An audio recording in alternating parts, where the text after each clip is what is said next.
ইমানের স্বাদ ওই ব্যক্তি পাবে, ইমানের টেস্ট। মায়েরা যখন গোশত রান্না করে তখন গোশতটা লবণ হয়েছে না কি হয়েছে এমনি চেটে দেখে টেস্ট হয়েছে কিনা।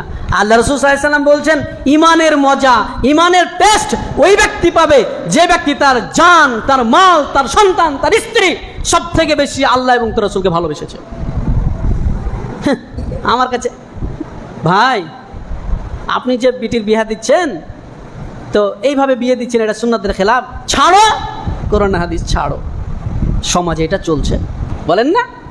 এই মুসলমান বলেন না?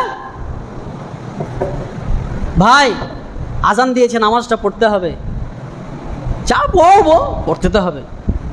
মুসলমান তুমি, তুমি রাসূলের আশিক, রাসূলের উম্মত।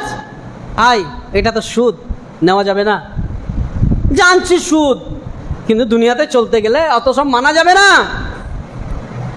তুমি ইমানের মজা নিবা, তুমি জান্নাত নিবা। আল্লাহ রাসূল কি বললেন?